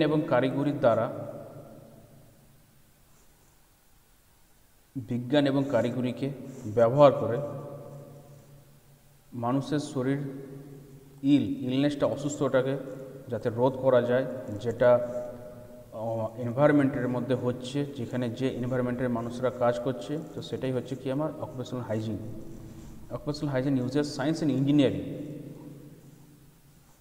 বিজ্ঞান এবং কারিগরি বিদ্যাকে ব্যবহার করে মানুষের হেলথকে ঠিক রাখতে হবে, রোধ করতে হবে, যেটা কোথায় হচ্ছে, মানুষজন যেখানে কাজ করছে সে এনভায়রনমেন্টে যদি এরকম ঘটে থাকে তাহলে সেটা আমাকে বিজ্ঞান এবং কারিগরির দ্বারা ওটাকে ঠিক করতে হবে। It helps employers and employees to understand the risk and improve the working conditions and working practices. যদি অকুপেশনাল হাইজিন যদি এটা বিজ্ঞানসম্মত হয়ে থাকে তাহলে এটা কাকে হেল্প করবে, যে এমপ্লয়ার যে কাজ দিচ্ছে, যে ওনার, তাকে, প্লাস যে এমপ্লয়ি কাজ করছে তাদেরও। তাতে করে কি, যে রিস্কগুলো আসতে পারে কিংবা যেগুলো হচ্ছে সেগুলোকে বোঝা, সেগুলোকে নিয়ন্ত্রণে রাখা, প্লাস ওয়ার্কিং কন্ডিশনকে আরও উন্নত করে তোলা, আর ওয়ার্কিং যে প্র্যাকটিস যেভাবে কাজ হবে সে কাজের ধরনটাকে ওটাকে তার গুণমানটাকে বাড়িয়ে তোলা। তাহলে গিয়ে কী হবে, তাহলে আমাদের অকুপেশনাল হাইজিনটা আমাদের ঠিক মতন বজায় থাকবে, ঠিক মতন আমরা অ্যান্টিসিপেট করতে পারবো, রেকগনাইজ করতে পারবো, ইভ্যালুয়েট করতে পারবো, কন্ট্রোল করতে পারবো, মানে অগ্রজ্ঞান থাকবে, জিনিসটাকে চিনতে পারবো, তাকে মূল্যায়ন করতে পারবো আর নিয়ন্ত্রণ আমরা রাখতে পারবো। তা না তো কিন্তু সম্ভব নয়। এবার কি আসছে, occupational disease disorders and it's prevention. কর্মক্ষেত্র সংক্রান্ত, জব সংক্রান্ত যে আমাদের রোগগুলো হয়ে থাকে, যে ব্যাধি, তা কী করে হয়ে থাকে আর কী তার রোধের উপায়, কী করে প্রিভেন্ট করব। বলছে occupational disease illness incurred because of the conditions or environment of employment. আমরা যেসব জায়গাতে কাজ করছি, যে এমপ্লয়মেন্ট দিচ্ছে, তার যে ওয়ার্কিং প্লেস, সেখানে যদি এনভায়রনমেন্ট যদি আমার ঠিক না থাকছে, যদি তার কন্ডিশনস যদি তার ঠিক না থাকে, তাহলে কিন্তু আমাদের ডিজিজ ইলনেস কিন্তু হওয়ার চান্স কিন্তু খুবই বেশি। Unlike with accidents, some time usually elapses between exposure to the cause and development of symptoms. এখানে কি বলতে চাইছে, বলছে কিছু সময়, সামটাইম ইউজুয়ালি ইল্যাপস, মানে যেটা ব্যয় হয়, কোথায় ব্যয় হচ্ছে, যে কারণ খোঁজা আর সিমটমগুলোকে ডেভেলপ, সেগুলোকে ঠিক মতন জানা, এই বিষয়ে। তো কিছু কিছু ক্ষেত্রে কী দেখা যায়, symptoms may not become evident for many years and hence the relationship between work and disease is ignored. মানে হয়তো আমি একটা কোনো জায়গাতে কাজ করছি, সাপোজ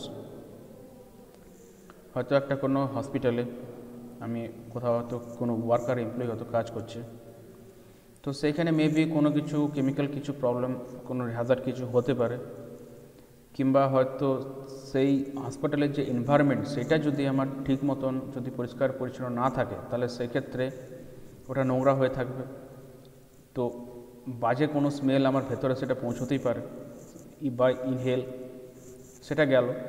তো সময় বয়ে যাচ্ছে, হয়তো আমার সরাসরি হয়তো কোনো অ্যাক্সিডেন্টের সঙ্গে হয়তো আমার মিট হলো না, যে আমার কোনো অ্যাক্সিডেন্ট হলো না, কিন্তু ওই জিনিসগুলোকে আমি ডেলি দেখছি, সেটা আমার শ্বাসকোষের মাধ্যমে ভেতরে আসছে, কিংবা আমার তো ইরিটেশন হচ্ছে, কিন্তু কাজের মানে স্ট্রেসের জন্য সেটাকে আমি তো ইগনোর করছি, কিন্তু সেটা কিন্তু আমার সিমটমগুলো কিন্তু ভেতরে ভেতরে আস্তে আস্তে মানে ওটা জিনিসটা প্রবেশ করছে। এরপরে হয়তো অনেক বছর ধরে হয়তো সিমটম কিছু দেখা দিল না, কিন্তু এমনও হতে পারে যে হঠাৎ করে হয়তো কোনো একটা সিমটম কিছু দেখা দিল, তখন কিন্তু সেটা আমরা প্রবলেমে পড়ে গেলাম। তখন হয়তো সেটাকে ইভ্যালুয়েট করতে গিয়ে, মূল্যায়ন করতে গিয়ে দেখতে পাবো যে বিগত 5-6 বছর আগে যেখানে আমি কাজ করতাম, সেটার হয়তো কারণে তার রেজাল্টটা আমি পাচ্ছি হচ্ছে এখন।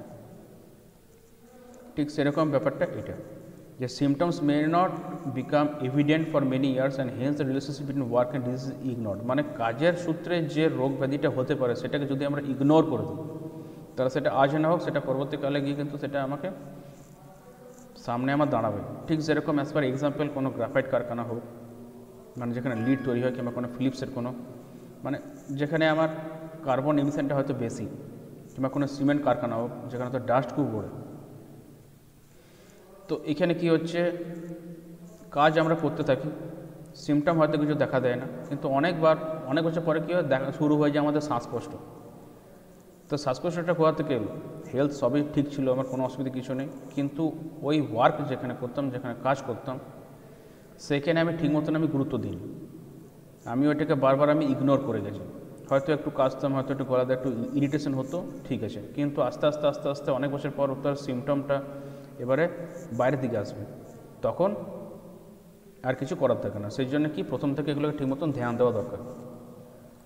বলছে among the environmental causes of occupational disease are subjected to extremes of temperature leading to heat stroke, air contaminants of dust, gas, fumes causing disease of the respiratory tract, skin or muscles and joints, or changes in atmospheric pressure causing decompression sickness, excessive noise causing hearing loss, exposure to infrared or ultraviolet radiation or to radioactive substances.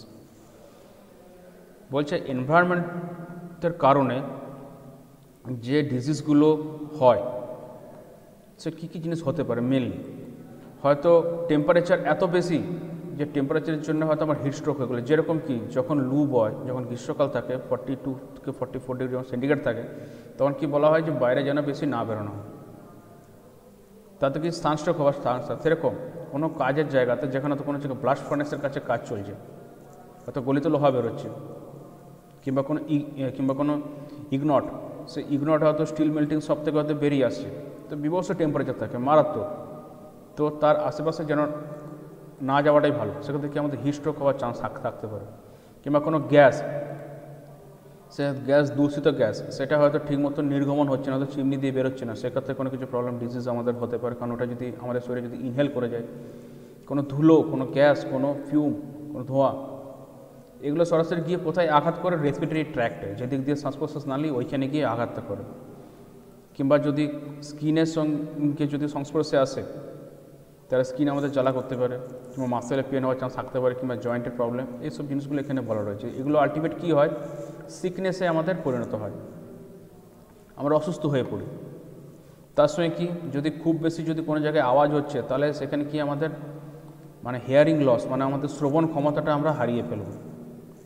তারপরে কি, যে infrared কিংবা ultraviolet যে রেডিয়েশনগুলো যেগুলো আসে, কিংবা কোনো radio active element থেকে, এগুলো সংস্পর্শে সরাসরি না আসাটা খুবই উচিত, খুবই ভালো। কারণ এগুলোর ক্ষেত্রে কী হতে পারে, শরীরের ভেতরে অনেক কিছু টাইপের প্রবলেম কিছু আসতে পারে, মেবি ক্যান্সার অবধিও it may be lead to cancer, এক কথায় বলতে গেলে। মেনলি হচ্ছে কি রেডিয়েশনের জন্য, in case of radio active সাবস্টেন্সের জন্য। যেরকম কি the wide spread use of x ray, এখনকার দিনে এক্সরে অনেক বেশিভাবে ইউজ হয়, রেডিয়াম ইউজ হচ্ছে, প্লুটোনিয়াম ইউজ হচ্ছে কোথাও রেডিও অ্যাক্টিভ প্ল্যান্টে। And materials essential to the production of nuclear power has led to an special awareness of the danger of radiation sickness, যেটা বললাম যে রেডিয়েশনের কারণে যে সিকনেসগুলো হয়ে থাকে, তো এটার জন্য কি একটা খুব স্পেশালভাবে অ্যাওয়ারনেস এটা প্রচার করা খুবই দরকার। কারণ কি, কারণ এখনকার দিনে এক্সরে করাতেই হবে, এক্সরে লাগবেই, নিউক্লিয়ার পাওয়ার দরকার আছে, অপরিহার্য। তাহলে এগুলোকে কিন্তু আমরা বলতে পারিনি যে এগুলো ব্যবহার করব না, কিন্তু এগুলো ব্যবহার হবে, কিন্তু তার সঙ্গে কি, তার সঙ্গে স্পেশাল একটা সাবধানতা যেন অবলম্বন করা হয়। সেক্ষেত্রে কী হচ্ছে, রেডিয়েশন সিকনেস যেন না। Hence careful checking of equipment and the proper protection of all personnel are now mandatory. সেই জন্য কি বলা হচ্ছে যে কেয়ারফুল চেকিং অফ ইকুইপমেন্ট, প্রতিটা উপাদান যে টুলসগুলো থাকবে তার সঠিকভাবে তার চেক করা, সেটাকে দেখা, সঠিকভাবে সেটাকে প্রোটেকশন দেওয়া, প্লাস কাদের জন্যে? সবার, অল পার্সোনাল, মানে কি, মানে একজন সেমি স্কিল বা আনস্কিল ওয়ার্কার থেকে শুরু করে একদম টপ লেভেলের সবাই যারা থাকবে, তাদের সবার ক্ষেত্রে যেন প্রোটেকশন যেন ঠিক থাকে, আর ইকুইপমেন্ট যেন আমার ঠিকঠাক থাকে। এরপরে যেটা আসছে সেটা হচ্ছে হিয়ারার্কি অফ কন্ট্রোল। হিয়ারার্কি অফ কন্ট্রোল বলতে এখানে যেটা বোঝাচ্ছে সেটা হচ্ছে কি, যে আমি প্রথমে যেটা বললাম যে top level to bottom level আর বটম টু টপ লেভেল সবার ক্ষেত্রে খুবই এটা দরকার।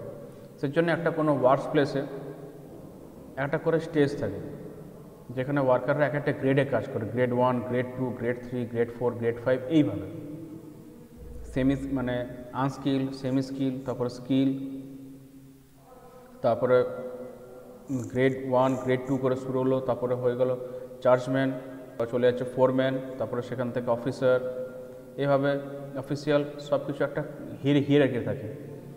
তো হায়েস্ট লেভেল থেকে শুরু করে লোয়েস্ট লেভেল সবার ক্ষেত্রে কিন্তু এই জিনিসটা মেনটেন করা দরকার। এখানে কি বলছে, apply the highest level of control commensurate with the risk level lower value. Controls may be used in interim until long term controls are implemented. মানে কি, লং টার্ম কমপ্লেন যে কন্ট্রোল, যে নিয়ন্ত্রণ, এগুলো আমরা কি করে ইমপ্লিমেন্ট করতে পারবো? প্রথমে ছোটো ছোটো জিনিসগুলোকে আগে কন্ট্রোল করতে হবে, একদম হাই লেভেল থেকে লো লেভেল অবধি। ওইগুলোকে ঠিক মতন কন্ট্রোল করতে করতে তবে গিয়ে পরে আমরা হায়ার কন্ট্রোল, লং টার্ম আমরা কন্ট্রোলকে নিয়ন্ত্রণ আমরা ওটাকে ইমপ্লিমেন্ট করতে পারবো। তো এখানে কি বলছে, increasing effectiveness and sustainability R increasing participation and supervision needed. ওপর থেকে নিচের দিকে প্রথমে কি, যেন সবাই অংশগ্রহণ করে, আর ঠিক মতন যেন সেইটাকে যেন পর্যালোচনা করা হয়, সুপারভিশন সেটা দেখা দরকার। সেটা টপ মহল থেকে নিচের মহলে এইটা করে যে কি সবাই যেন ঠিক মতন অংশগ্রহণ করছে কি না, আর ঠিক মতন সুপারভাইজ হচ্ছে কি না। আর এর ফলে কি হচ্ছে, এফেক্টিভনেসটা আমার ইনক্রিজ করছে আর তার সঙ্গে কি সাস্টেন করছে, মানে সেই জিনিসটা আমার বজায় থাকছে বরাবরের জন্য, সেটা আমার লস হচ্ছে না। In addition, there are industries in which metal dust, chemical substances and unusual exposure to infectious substances constitute occupational hazard. এগুলো যেটা এর আগে বলা হলো তার সঙ্গেও কিছু অ্যাডিশনাল কিছু আছে, কিছু কিছু ইন্ডাস্ট্রি কলকারখানা থেকে থাকে যেখানে কীরকম যে কিছু মেটাল ডাস্ট হোক, কিছু কেমিক্যাল সাবস্টেন্স, রাসায়নিক কিছু বস্তু, কিছু আনইউজুয়াল মানে যেটা হয়তো বাইরে এক্সপোজ করা, বাইরে রাখা উচিত নয়, কিন্তু মানে অ্যাটমসফিয়ারের জন্য সংস্পর্শটা না আসে, এনভায়রনমেন্টে সেরকম কিছু এক্সপোজার করা, কিছু ইনফেকশিয়াস মানে ক্ষতিকারক কিছু বস্তু, এই সবগুলো মিলে কিন্তু আমার হ্যাজার্ড দেখা দিতে পারে, যেগুলো অকুপেশনাল হ্যাজার্ড কিন্তু আমার হওয়ার চান্স থাকে। তো আমাদের কমন কি সবথেকে হচ্ছে ডাস্ট আর ফাইবার ইন্সপায়ার্ড ডিসঅর্ডার। ডাস্ট এবং ফাইবারের কারণে যে ব্যাধিগুলো হয়ে থাকে সেইটা। তো আমাদের কী কী হয়ে থাকে, লাং ডিজিজ খুব কমন, যেটা মেনলি সিলিকা, বেরিলিয়াম, বক্সাইটের কারণে, আয়রনের কারণে এটা হয়ে থাকে, যেটা মেনলি কাদের হয়, যেটা বলছেন যে মাইনার যারা থাকে, যারা গ্রানাইট ওয়ার্কার থাকে কিংবা যারা সিমেন্ট কারখানায় যারা কাজ করছে ফ্যাক্টরিতে, তাদের ক্ষেত্রে মেনলি প্রবলেমগুলো হয়ে থাকে। আর সেটা কী হচ্ছে, and many other are expose causing কী কী হয়ে থাকে, pneumoconiosis and those caused by asbestos cancer, mesothelioma. তো এইসব প্রবলেমগুলো, এইসব ডিজিজ, এইসব ব্যাধিগুলো কিন্তু মানবদেহে কিন্তু এগুলো প্রবেশ করতে পারে মেনলি এইসব কারণগুলোর জন্যে। তো কী বলছে, ফিউমস, স্মোক এবং যে টক্সিক লিকুইড থাকে সেটা কী হচ্ছে, from a great number of chemicals আর আদার অকুপেশনাল ডেঞ্জার। এগুলোতে যা গেলো যে ডাস্ট, ফাইবার ইন্সপায়ার্ড ডিসঅর্ডার গেল, তার সঙ্গে কী থাকতে পারে, কিছু যদি ধোঁয়া, কিছু কিছু ফিউমস, কিছু টক্সিক লিকুইড, সেটা দিয়েও কিন্তু কেমিক্যালি কিন্তু আরও হ্যাজার্ড কিন্তু হতে পারে। যেমন কি কার্বন মনোক্সাইড, দূষিত gas, carbon tetrachloride, chlorine, creosote, cyanide, dinitrobenzene, mercury, lead, phosphorus and nitrous chloride are but a few of the substances that on entering through the skin, respiratory tract or digestive tract cause serious and other fatal illness। মানে এইসব জিনিস যেগুলো বললাম, chemical composition যে নামগুলো, এগুলো যদি স্কিনের সংস্পর্শে আসছে কিংবা যদি শ্বাসনালীতে প্রবেশ করছে কিংবা যদি খাদ্যনালীতে যদি প্রবেশ করছে, তাহলে সেক্ষেত্রে কিন্তু খুবই ভয়ঙ্কর, খুবই মারাত্মক অসুখ কিন্তু দেখা দিতে পারে। তো এই যে ওপরের যে চার্টটা দেওয়া রয়েছে, যেটা বলছিলাম যে occupational disease and disorder and প্রিভেনশনের উপরে যে হিয়ারার্কি কন্ট্রোলটা, তো এটারই আরেকটু বিস্তারিত এখানে ভাব দেওয়া রয়েছে। যাই প্রথমে রয়েছে টপে এলিমিনেশন, তারপরে substitution, engineering controls, administrative control আর পিপি। তো এলিমিনেশনে কী আছে, এলিমিনেশনে আছে হচ্ছে যে shelter in place and isolate, shelter in place and isolate first, মানে আগে জিনিসটাকে আগে আলাদা করো, এলিমিনেট করো, রিমুভ করো যেটা আমার প্রয়োজন নেই টক্সিক। তারপর হচ্ছে সেন্ড নন এসেন্সিয়াল এমপ্লয়িজ হোম, যে এমপ্লয়িজদের দরকার নেই তাদেরকে আগে বাড়ি পাঠাও। মানে হোম বলতে কি, যে তাদেরকে হয়তো কিছু দিনের জন্য মানে কাজে তারা আসবে না, কারণ যেটার আমার প্রয়োজন নেই। Restrict access to higher risk areas, যেসব জায়গাতে রিস্ক খুব হায়ার আছে সেসব জায়গাতে সব এমপ্লয়ি থাকার কোনো প্রয়োজন নেই, তো ওখানে অ্যাক্সেসটা কমিয়ে দাও। সাবস্টিটিউশনে কী হয়েছে, এলিমিনেশন কথাটা মানে কি, মিন করছে যে এখান থেকে যেগুলো প্রয়োজন নেই সেটাকে আমাকে সরাতে হবে, সেটা হচ্ছে এলিমিনেট করা, মানে রিমুভ করা। সাবস্টিটিউশনকে ওর পরিবর্তে কী করা যায়, ওর পরিবর্তে রিমোটলি ওয়ার্ক, যেরকম সবথেকে বড় এক্সাম্পল এখন যে করোনা ভাইরাসের কারণে এখন ওয়ার্ক ফ্রম হোম হয়, তো সেখানে রিমোটলি ওয়ার্ক করা, সেটা কাজ সুবিধা দিয়ে হয় ইন্টারনেট আর ভিডিও কনফারেন্সিংয়ের মাধ্যমে, খুব বড় এক্সাম্পল। তারপর কী হচ্ছে ইঞ্জিনিয়ারিং কন্ট্রোল, কারিগরিভাবে কী নিয়ন্ত্রণ করব, যে ওয়ার্কারের মধ্যে পার্টিশন করো, যে কোন ওয়ার্কারটা কী কাজ করবে। শিফটকে ভেঙে দাও, শিফটে, যে মর্নিংয়ে একটা শিফট, ইভিনিংয়ে একটা শিফট, নাইটে একটা শিফট, একটা জেনারেল শিফট, সেরকম শিফটে ডিভাইড করো। তারপর কী হচ্ছে অ্যাক্সেস রেস্ট্রিকশনসগুলোকে অ্যাক্সেস করতে পারা, যে কিছু কিছু জায়গায় রেস্ট্রিকশন থাকবে সেগুলোকে মানে ওইসব জায়গাতে যেন কোনো এন্ট্রি না থাকে, আর কিছু কিছু জায়গা থাকবে যেখানে এন্ট্রি করা যেতে পারে, মানে সেই রেস্ট্রিকশনসগুলোকে যেন এগুলো অ্যাক্সেস করতে পারে। তারপর কী হচ্ছে প্রশাসনিক কীভাবে নিয়ন্ত্রণ করো, অ্যাডমিনিস্ট্রেটিভ কন্ট্রোল, এটা কী হচ্ছে আইসোলেশন অ্যান্ড রেসপন্স পলিসি, নিয়ম নীতি রুলস এসব বানাবে, সেটাকে আইসোলেট করবে, রেসপন্স করবে, দেখবে কি হচ্ছে কি না। তার সঙ্গে কি কমিউনিকেট করা, যোগস্থাপন করা, আর সবাইকে বোঝানো, সবাইকে এডুকেট করা, আর সোশ্যাল ডিস্টেন্সিং পলিসি, সামাজিক দূরত্ব পলিসিগুলোকে চেক করে দেখা যে কোনটা কোথায় ইমপ্লিমেন্ট করা দরকার। তারপর কী রয়েছে পিপিই কিট, যেটা কী হচ্ছে রেসপিরেটরস অ্যান্ড ফেস মাস্ক, আর তার সঙ্গে কী রয়েছে গ্লোভস। তা এর ফলে কি রেসপিরেটর, ফেস মাস্ক আর গ্লোভ যদি থাকছে, তাহলে কি হচ্ছে, পার্সোনাল প্রোটেক্টিভ ইকুইপমেন্টের মধ্যে পড়ছে। তাহলে কি একটা মানে যদি কেউ ইনফেক্টিভ যদি কোনো সোর্স থাকে, হয়তো কোনো ইনফেক্টেড অ্যানিম্যাল কিংবা কোনো ইনফেক্টেড কোনো হিউম্যান বিইং, কোনো পার্সন, তাহলে সেখান থেকে সেই রোগ যেন, সেই ব্যাধি যেন আমাদের শরীরে, মানবদের শরীরে যেন ওটা এসে পড়ে আর না পৌঁছয়। তো এগুলোকে অবশ্যই চেক করা, সেগুলোকে দেখা, সেগুলোকে ইমপ্লিমেন্ট করে, সেগুলোকে জানা, সেই বিষয়গুলোকে। কারণ কি বলছে, occupational hazard are also presented by infective source থেকে এগুলো আসতে পারে, যেখানে কি persons who come into contact with infected animals in a living or disease state are in danger of acquiring such disease such as anthrax. কীরকম, হয়তো কোনো জন্তু জানোয়ার, তার হয়তো মরণাপন্ন অবস্থা, সে হয়তো আর বাঁচবে না, কিন্তু তারও তো একটা কোনো রোগ আছে, সে রোগ হয়তো ছড়াতে পারে। তো অতএব তার খুব কাছে না যাওয়া, তাকে দূর থেকেই তাকে অন্ত্যেষ্টি করা, তার সব প্রক্রিয়াগুলোকে দেখা, কিংবা তাকে অন্য কোনো জায়গায় শিফট করা। তো এগুলো অবশ্যই, কারণ ওখান থেকে কিন্তু আমাদের হ্যাজার্ড কিছু আসতে পারে, কিংবা হয়তো কোনো মানুষের কোনো ইনফেকশন রয়েছে, যেমন অ্যাজ ফর এক্সাম্পল হয়তো করোনা ভাইরাস। হয়তো দেখা গেলো কারোর হয়তো করোনা ভাইরাস এফেক্টেড, সে হয়তো জানে না, কিন্তু সে হয়তো কোনো কাজ করতে গেল, সেখানে হয়তো শিফটিংয়ে কাজ হচ্ছে, হয়তো কম এমপ্লয় নিয়ে কাজ হচ্ছে, কিন্তু পরবর্তীকালে জানা গেলো কি সে তো করোনা, সে কোভিড পজিটিভ। তাহলে ওর থ্রু দিয়ে আরও অনেকের প্রবলেম হতে পারে। কী বলছে, ডক্টর, নার্স এবং আদার যে হসপিটাল পার্সোনাল থাকে are prime targets for the tuberculosis bacillus and for many other infected organisms. তো ওই জন্যে এখানে যে কথাটা বলা আছে কি, যে ডাক্তার, নার্স এবং আদার্স যে হসপিটাল পার্সোনাল থাকে, যারা এই অকুপেশনাল যে হ্যাজার্ডগুলো, যেখান থেকে ডিজিজ থেকে যে হ্যাজার্ডগুলো হচ্ছে, ডিজিজ যে ডিসঅর্ডারগুলো হচ্ছে, তো তাদেরই আগে বেশি করে মানে রোগ ব্যাধিটা হয়ে যাওয়ার কারণ থাকতে পারে, তাদেরই বেশি হয়। কারণ কি, তারাই ওইটার আগে ফেস টু ফেস বেশি হয় হসপিটালে। কারণ হসপিটালে মানুষ তখনই যায় যখন মানুষের রোগ ব্যাধি জ্বালা কিছু হবে, অবশ্যই সেখানেই যাবে। তো সেখানে কি ট্রিটমেন্ট কারা করবে? ডক্টর, নার্সরা ট্রিটমেন্ট করবে।